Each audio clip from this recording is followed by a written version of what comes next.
우리 제목 같이 한번 읽어보겠습니다. 두려움을 치유하시는 하나님, 두려움을 치유하시는 하나님. 우리는 인생을 살다 보면 여러 가지 실수를 반복해서 저지를 때가 있습니다. 그럴 때마다 우리는 후회를 하죠. 후회를 하지만 또다시 그런 실수를 저지를 때가 있습니다.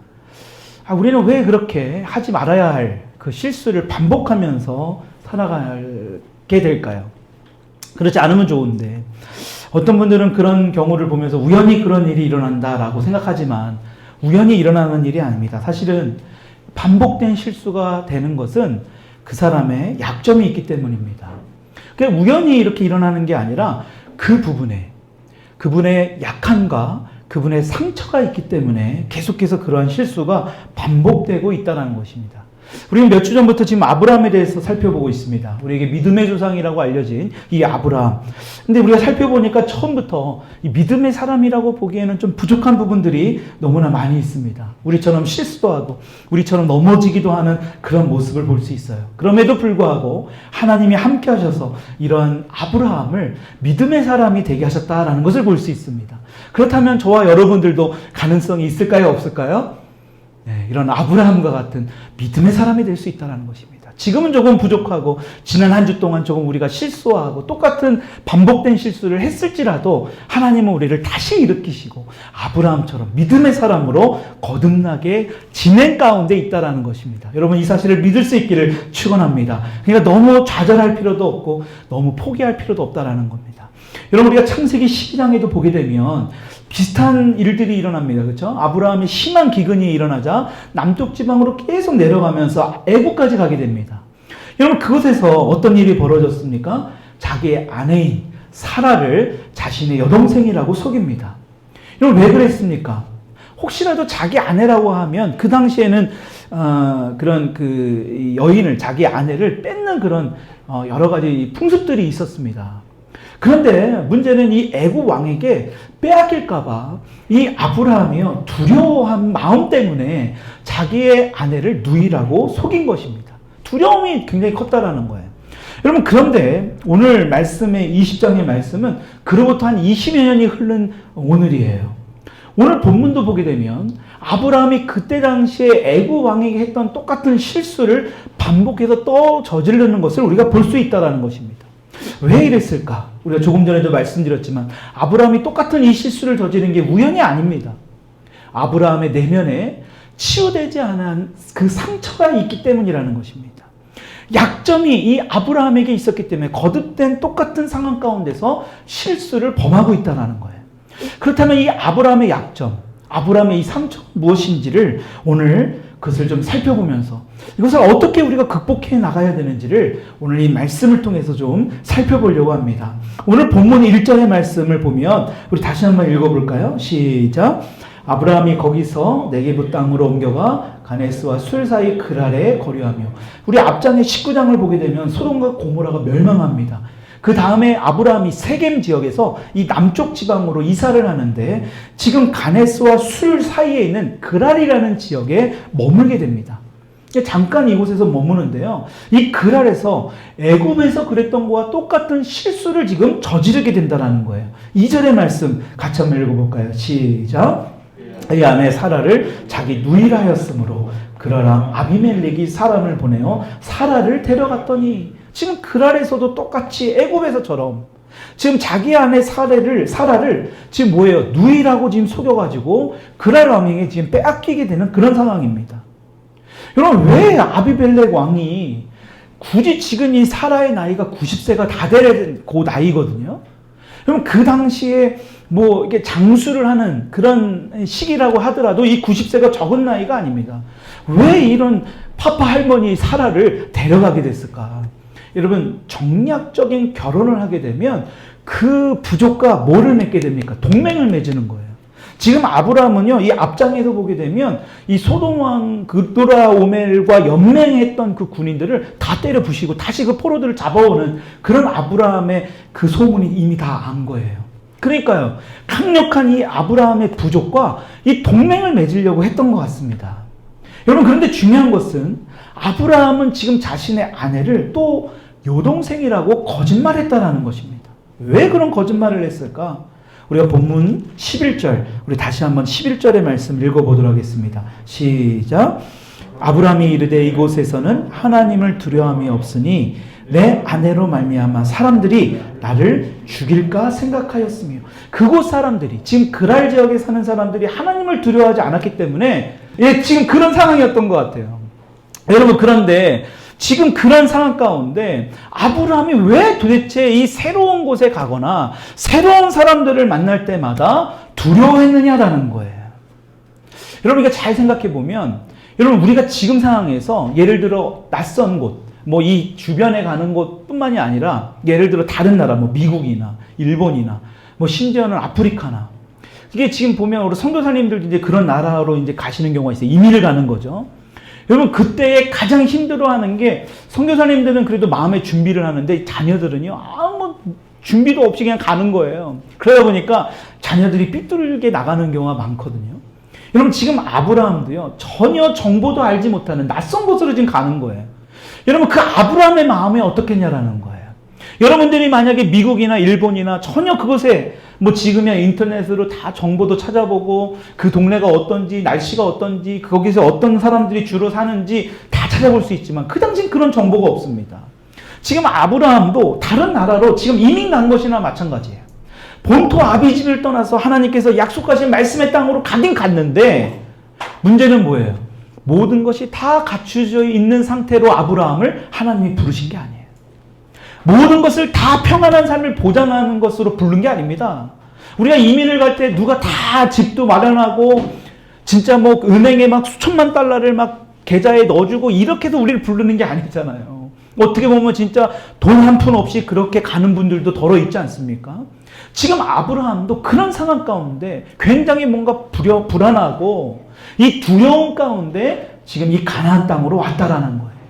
여러분, 그렇기 때문에 이 아브라함은요, 이 낯선 땅에서 살아야 하는 것, 지금 낯선 사람들을 마주하면서 그들과 대화하고 함께 살게 된다라는 이것이 굉장히 힘들었을 거라는 것입니다. 다시 말해, 오랜 생활 동안 이 고향 땅을 떠나서 이 나그네 생활을 한다라는 것, 여러분, 아브라함을 이렇게 두려워하도록 만들게 됐다라는 것입니다. 제가 2010년도경에 미국의 캔자스시티라는 곳을 한 달 정도 방문할 일이 있어서 그곳에 갔었습니다. 여러분, 캔자스시티가 그곳에는 뭐가 있냐면 24시간 동안, 지금도 그래요. 그 당시에 제가 갔을 때 거의 10년이 됐을 때니까 지금 거의 한 20년 넘게 24시간 동안 국제 기도의 집이 있습니다. 이런 홀보다 조금 더 넓은 그 장소에서요, 이 2시간씩 로테이션 하면서 우리 혜린이 정도 되는, 우리 도연이 정도 되는 그 젊은 청년들이 나와서요, 2시간 동안 팀을 만들어서 하나님을 계속해서 찬양합니다. 한 번도 쉬지 않아요. 매일같이 365일. 그러니까요, 그것이 얼마나 그 주님의 인재가 느껴질까요? 그곳에 제가 방문했던 적이 있었습니다. 그래서 그곳에서 이제 주일날은 이렇게 주일날 11시가 되면 그곳에서 2시간 동안 계속 예배드리는 최소 인원만 놔두고 나머지는 주일날 이런 교회에서 모여서 함께 연합으로 예배를 드려요. 근데 그곳에 이제 한국인들, 현지 한국인들이 예배드리러 오거든요. 근데 그분들과 이게 그 선교사님들 소개로 잠깐 이렇게 교제한 적이 있었습니다. 근데 그분들, 한국에서 이민 간 1.5세도 있고 2세들도 있는데, 이 한국인들, 한국말 잘하는 분들이에요. 근데 그분들을 볼 때마다 뭔가 굉장히 어두워요. 뭔가 이게 대화하는 게 굉장히 힘들었습니다. 근데 얘기를 들어보니까요, 이 캔자스시티라는 곳이 이 LA와 굉장히 많이 떨어져 있습니다. 그러니까 미국의 이 중부 지역이 있습니다. 그러니까 LA는 뭐 한국 사람들도 많이 살지만 이 캔자스시티는 그렇게 한국인들이 많이 살지도 않아요. 그런 이유도 있고, 중요한 것은 그곳에 사는 이 한국인들끼리 많지는 않은데도 불구하고 굉장히 많은 싸움을 한다고 그래요. 다툼이, 갈등이 생기고, 그래서 교회가 만들어졌다가 쪼개지기도 하고, 서로 간에 굉장히 의식하고, 굉장히 뭔가 불안하고 힘들어하는 것을 볼 수 있었습니다. 그러니까 선교사님도 너무 힘든 거예요. 그곳 사람들이, 현지인들이 너무나 계속해서 막 부딪혀서 싸움이 일어나니까. 외적으로는 정말 잘 살고 있는 것처럼 보여지지만 그들의 내면에는 이 이민 생활 자체가 너무나 힘들었던 거예요. 굉장한 어떤 열등감, 어떤 이 소외감이 그들에게 있었던 것입니다. 근데 그들에게 가장 컸던 게 뭐냐면, 그 불안했던 마음 중에 하나가 이 낯선 나라에서 우리 가족이나 내가 잘못되면 어떡하나. 이것이 이들에게 가장 큰 두려움이 있었다는 것입니다. 여러분, 이 두려움의 상처가 무엇입니까? 여러분, 이들에게도 지금 이 캔자스시티에 사는 그 현지인들, 정말 현지인처럼 살아가는 우리 한국인들 또한 이 두려움이 있었다는 거예요. 여러분, 두려움은 무조건 다 나쁜 것은 아닙니다. 좋은 두려움도 있어요. 예를 들어서 우리가 위험한 곳에 가고 꼭대기 막 높은 곳에 위험한 장소에 갔을 때 우리가 두려움을 느끼지 못한다면 그것은 굉장한 어려움을 맞이할 수 있습니다. 그럴 때는 우리가 두려움을 느껴야 돼요. 근데 문제는 뭐냐? 부정적인 두려움을 갖게 되면 우리가 정상적인 삶을 살아가는 것이 굉장히 힘들다라는 거예요. 굳이 할 필요가 없는 염려와 걱정까지도 하게 되는 것이 바로 이 부정적인 두려움이에요. 이 부정적인 두려움을 가진 사람의 특징이 뭡니까? 평안이 없습니다. 뭔가 굉장히 불안해요. 그래서 사람들과의 관계 안에서도 굉장히 경계를 하게 됩니다. 긴장을 하게 돼요. 굉장히 힘듭니다. 여러분, 사실 어떤 일이 일어날 때 그렇게까지 걱정하거나 두려워할 필요가 없음에도 불구하고 과거에 받았던 이 두려움의 상처 때문에 뭐 하면 됩니까? 이 두려움의 형태가 상처가 그대로 숨어 있다가요, 어떤 큰 일이 벌어지거나 어떤 불안한 일이, 두려움을 끼칠 만한 일이 벌어지면 이 두려움의 상처가 갑자기 툭 튀어나오는 경우가 많이 있습니다. 의외로 많은 사람들이 이 두려움 때문에 힘들어하는 경우가 많아요.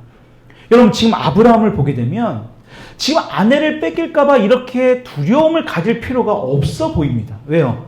제가 아까도 말씀드렸죠? 조카 롯이 소돔에 살다가 이 그돌라오멜이라는 연합군이 쳐들어와서 이 소돔에 있는 사람들을 다 데려갑니다. 그때 이 318명, 자신이 아브라함이 키운 그 군사들이에요. 군대들을 데리고 가서 다 싸그리 다 데리고 와요. 여러분, 그 정도로 싸움 잘하는 300여 명의 군사가 지금 아브라함의 옆에 있어요. 여러분, 그럼에도 불구하고 이 그랄왕 아비멜렉에게도 이 강력한 군사를 가지고 있음에도 불구하고 아브라함과 동맹을 맺고 싶어 하는데 그런 상황도 모르고 뭐 한 거예요? 자신의 아내를 누이라고 속였다라는 거예요. 뭐 할까봐? 잡아갈까봐.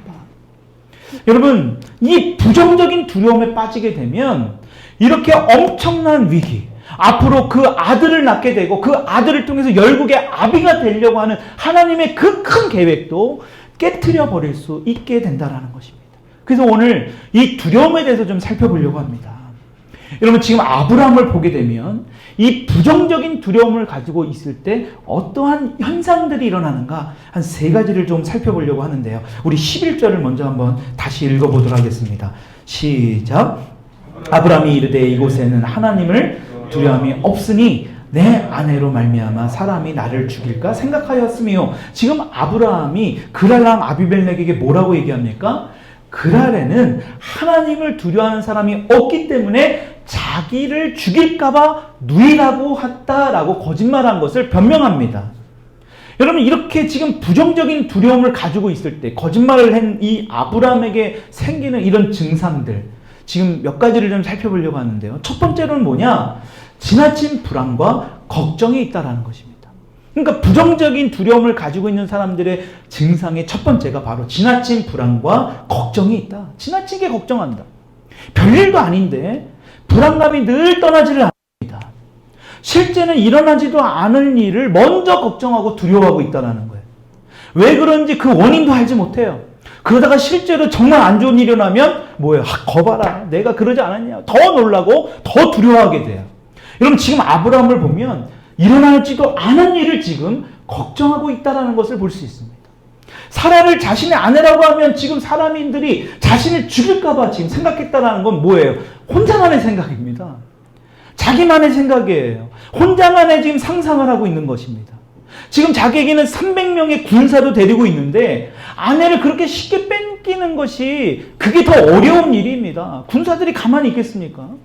여러분, 그런데 아브라함은 지금 일어나지도 않을 일에 대해서 걱정하고 지금 불안해하고 있다는 것을 볼 수 있다는 거예요. 여러분, 이것이 부정적인 두려움을 가진 사람들의 첫 번째 특징이에요. 두 번째 특징은 뭐냐? 부정적인 두려움을 가진 사람들의 증상 중에 하나가 책임 전가라는 거예요. 책임 전가. 어떤 일이 생기면 내 탓이라고 하는 경우, 내 탓으로 인정하는 경우가 거의 드물어요. 그리고 남 탓을 하기 바쁩니다. 여러분, 그래서 두려움의 상처를 가진 사람들의 특징 중 하나가 잘못했다라는 것, 잘못했다라는 것을 인정을 잘 안 해요. 자신의 실수를 인정하려고 하지 않습니다. 근데 이 사람들을 보면 우리는 되게 이렇게 이야기하잖아요. 야, 저 사람은 고집이 센 사람이다. 여러분 천만에요. 고집이 센 게 아니라 그 사람에게 내면에는 두려움이라는 상처가 크게 자리 잡고 있기 때문입니다. 오늘 본문 우리가 방금 읽은 11절에도 보면 아브라함이 뭐라고 얘기했다고요? 이곳에는 하나님을 두려워하는 사람이 없으니 라고 얘기했어요. 이곳이 그랄입니다. 지금 누구한테 지금 아브라함이 책임 전가를 해요? 자신의 잘못이 있는데 자신의 잘못으로 거짓말을 한 그 잘못을 인정 안 하고 아비멜렉과 그랄 사람들에게 지금 책임을 전가하고 있는 거예요. 당신들 때문에, 하나님을 두려워하지 않는 당신들 때문에 내가 거짓말을 했다라는 것입니다. 책임 전가를 하는 겁니다. 여러분, 세 번째로 이 부정적인 두려움을 가지고 있을 때 일어나는 현상은 뭐냐? 제자리 걸음하는 신앙인의 모습이에요. 제자리 걸음하는 신앙인의 모습. 우리 13절 우리 같이 한번 읽어볼까요? 시작. 하나님이 나를 내 아버지의 집을 떠나 두루 다니게 하실 때에 내가 아내에게 말하기를 이후로 우리의 가는 곳마다 그대는 나를 그대의 오라비라 하라. 이것이 그대가 내게 베풀 은혜라 하셨노라. 여러분 잘 보세요. 지금 아브라함이요, 하나님이 아버지 집을 떠나라고 한 곳에는 순종을 너무나 잘했습니다. 그렇죠? 거기까지는 좋았어요. 그런데 떠나라고 한 것에는 순종을 잘했는데 하나님을 전적으로 신뢰하는 모습은 보이지 못했다라는 거예요. 그렇기 때문에 아브라함이 가는 곳마다 뭐라고 얘기했대요? 자기를 오라비라고 해라. 자기를 오빠라고 불러라 라고 말을 했다라는 것입니다. 여러분, 이것이 또 다른 두려움의 상처의 증상인 제자리 걸음하는 신앙인의 모습이에요. 여러분, 이런 사람도 아브라함처럼 하나님을 믿긴 믿습니다. 전능하신 하나님이라는 것도 믿어요. 때로는 신실하게 하나님을 잘 믿고 신앙생활도 잘합니다. 그런데 문제는 어떤 일이 생기게 되면 믿음이 막 흔들려요. 신앙생활은 열심히 하지만 신앙의 기복이 너무나 심합니다. 그러니까요, 막 좋을 때는 막 좋은데 갑자기 급격하게 다운되는 경우가 많아요. 하나님과 어떤 이 친밀함을 유지하지 못하니까요, 무서운 하나님, 두려움의 하나님이라는 인식이 더 강하게 있습니다. 여러분, 성경에 보게 되면 우리가 이따가도 골로새서 말씀 보겠지만 하나님을 두려워하라고 보지만 그 두려움과 아브라함이 느끼는 여기에서 이 본문에서 말하는 이 두려움은 완전히 달라요. 여러분, 이 긍정적인 두려움과 이 부정적인 두려움의 차이가 바로 이런 것이라는 것입니다. 왜 그럴까요? 해결되지 않은 이 두려움의 상처가 있기 때문에 그렇다는 거예요. 여러분, 그래서 무슨 문제가 생기면 하나님께 기도하고 맡기기보다는 뭐예요? 자신의 힘으로 뭔가 하려고 합니다. 여러분, 그렇다면 우리가 아무것도 하지 말고 무조건 하나님께 믿고 하나님께 기도하고 그냥 아무것도 우리는 가만히 있어야 될까요? 아니요. 성경은 그렇게 말씀하지 않아요. 골로새서 3장 23절 이렇게 말씀하고 있습니다. 읽어볼게요. 시작. 무슨 일을 하든지 마음을 다하여 죽게 하듯 하고 살아나게 하듯 하지 말라. 열심히 하라는 거예요. 최선을 다해서 일하라고 하는 겁니다. 여러분, 그런데 문제는 뭐예요? 그 최선은 주님께 맡기고 나서 최선을 다하라는 거예요. 주님께 맡기지 못하고 최선을 다하는 모습으로 살지 말라는 것입니다. 여러분, 진짜 우리가 두려워할 대상은 누굴까요? 사실은 사람도 아니고 환경도 아닙니다. 아까도 말씀드렸지만 우리가 실제로 두려워할 분은 오직 하나님 한 분이에요. 그래서 성경 말씀도 골로새서 3장 22절에 이렇게 말씀합니다. 같이 한번 읽어보겠습니다. 시작. 종들아, 모든 일에 육신의 상전들에게 순종하되 사람을 기쁘게 하는 자와 같이 눈가림만 하지 말고 오직 주를 두려워하여 성실한 마음으로 하라. 오직 주님을 두려워하라는 거예요. 이 두려움은 부정적인 두려움이 아니에요. 긍정적인 두려움이에요. 다시 말하면 하나님을 의식하라는 것입니다. 환경을 의식하고 사람의 눈을 자꾸 의식하는 게 아니라 오직 하나님의 나를 어떻게 볼까를 의식하라는 거예요. 근데 아브라함은 지금 어떻게 했습니까? 사람들을 의식했어요. 환경을 의식했습니다. 그 당시의 문명, 그 당시의 문화를 의식하게 된 거예요.